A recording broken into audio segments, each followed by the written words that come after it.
আসসালামু আলাইকুম, শুভ সকাল। নিজে বাঁচুন, নিজের পরিবারকে বাঁচান, আত্মীয় স্বজনদের বাঁচান। আমি কথা বলছি রোড অ্যাক্সিডেন্টের কথা। মধুঘাট থেকে কালিয়াচক পর্যন্ত প্রতিদিন রোড অ্যাক্সিডেন্টের পরিমাণ বৃদ্ধি পাচ্ছে। এতে বাইক অ্যাক্সিডেন্টের পরিমাণই সবচেয়ে বেশি। এই অ্যাক্সিডেন্টগুলো হচ্ছে শুধুমাত্র অসচেতন মানুষদের জন্য তা নয়, শিক্ষিত এবং সচেতন মানুষরাই বেশিরভাগটাই রোড অ্যাক্সিডেন্টের শিকার হচ্ছে। মধুঘাট থেকে শুরু করে কালিয়াচক পর্যন্ত ন্যাশনাল হাইওয়ে একটি ভয় এবং ভীতির ন্যাশনাল হাইওয়ে পরিণত হচ্ছে। এই অ্যাক্সিডেন্টের হাত থেকে নিচে বাঁচুন, নিচের পরিবারকে বাঁচান, আত্মীয় স্বজনকে বাঁচান। আপনি বেপরোয়াভাবে গাড়ি চালিয়ে, মদ্যপ অবস্থায় গাড়ি চালিয়ে, রেষারেষি করে গাড়ি চালিয়ে, সিগন্যাল না মেনে গাড়ি চালিয়ে শুধুমাত্র নিজের ক্ষতি করছেন তা নয়, নিজেই মৃত্যুর দিকে এগিয়ে যাচ্ছেন শুধু তা নয়, নিজের পরিবার, নিজের পুত্র এবং বাবা মাকেও এই ভয়াবহ অন্ধকারের দিকে ঠেলে দিচ্ছেন। তাই সতর্ক হন, সচেতন হন, নিজের জীবনের মূল্য বুঝুন। আপনার জন্য আপনার পরিবারে, বাড়িতে আপনার বাবা মা এবং আপনার ছেলে মেয়ে আপনার জন্য অপেক্ষা করছে। পরিবারে ফিরে যেতে হবে। অবসর সময়গুলোর দিকে লক্ষ্য রাখুন।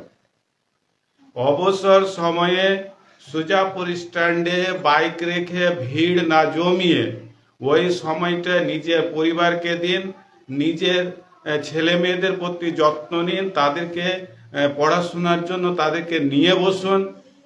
ফলে আপনার ছেলেদেরও ভবিষ্যৎ সুরক্ষিত হবে, আপনার জীবনও নিরাপত্তার দিকে এগিয়ে যাবে। এই ক্ষেত্রে সুজাপুর হসপিটাল যাওয়ার পথে টোটো ব্যবহার বন্ধ করতে হবে, পরিহার করতে হবে, হেঁটে যাওয়ার অভ্যেস করতে হবে।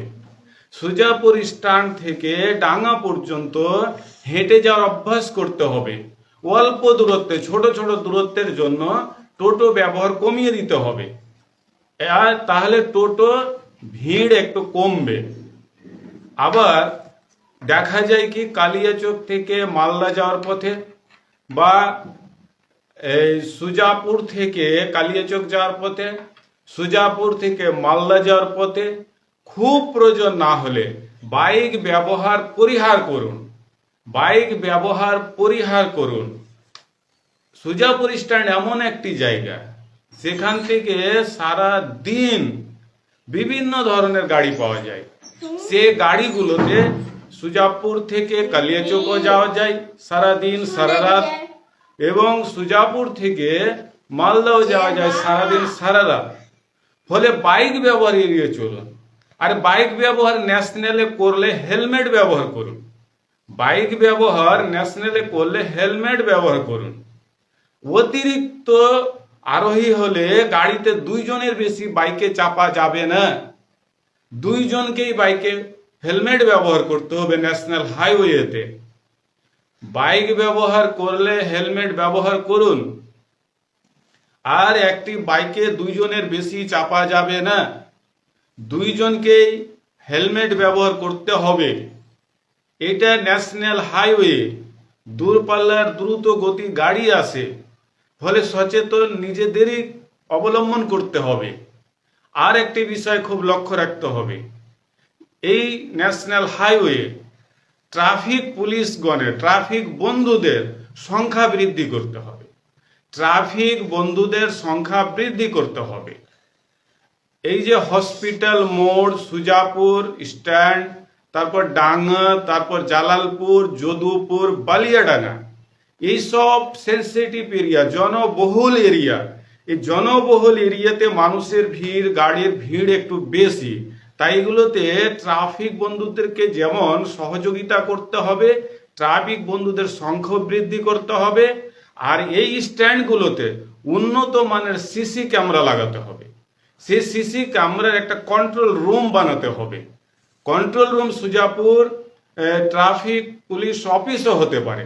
সেখান থেকে প্রত্যেকটা এই মোড়গুলোকে পর্যবেক্ষণ করবে, স্ট্যান্ডগুলোকে পর্যবেক্ষণ করবে, বেপরোয়াভাবে যারা গাড়ি চালাচ্ছে তাদেরকে পর্যবেক্ষণ করে আইডেন্টিফাই করে তাদের শাস্তির ব্যবস্থা করতে হবে।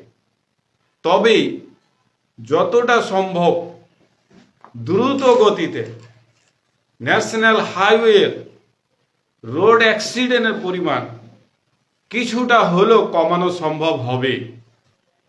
তাই জনগণকে সচেতনতার সঙ্গে সঙ্গে পুলিশ প্রশাসনকেও নতুন প্রযুক্তি টেকনোলজি ব্যবহার করতে হবে এই রোড অ্যাক্সিডেন্টটা কমিয়ে নিয়ে আসার জন্য। তাই বন্ধুগণ, সর্বপ্রথম নিজে সচেতনতা অবলম্বন করুন। নিজের জীবন খুব মূল্যবান, তার গুরুত্ব বুঝুন, তাকে যত্ন করুন এবং পরিবারের কথা সর্বদাই মাথা রাখুন। ছেলে মেয়েদের কথা ভেবে রোডে বাইক চালানোর চিন্তা ভাবনা করবে এবং ট্রাফিক বন্ধুদেরকে আরো সচেতনতা অবলম্বন করতে হবে, প্রচার আরো বাড়াতে হবে, মানুষকে সচেতন করে তুলতে হবে। নতুন নতুন যে প্রযুক্তিবিদ্যা, নতুন নতুন যে প্রযুক্তির তার ব্যবহার বৃদ্ধি করতে হবে। সর্বোপরি আমি আপনাদেরকে আহ্বান করব, ট্রাফিক বন্ধুদের সহযোগিতা করুন। ট্রাফিক পুলিশ বন্ধুরা আরো সচেতন হন, সক্রিয় হন, আপনাদের সংখ্যা বৃদ্ধি করুন। জনগণ সচেতন হন, ধৈর্যশীল হন। স্ট্যান্ডে গুরুত্বপূর্ণ স্ট্যান্ডগুলোতে সিগন্যাল দেখে রোড পারাপার হন। এইসব বিষয়ে লক্ষ্য রাখবেন। সকলে সুস্থ থাকুন, ভালো থাকুন, ট্রাফিক আইন মেনে চলুন। নিজে বাঁচুন, নিজের পরিবারকে বাঁচান, নিজের আত্মীয় স্বজনদের বাঁচান।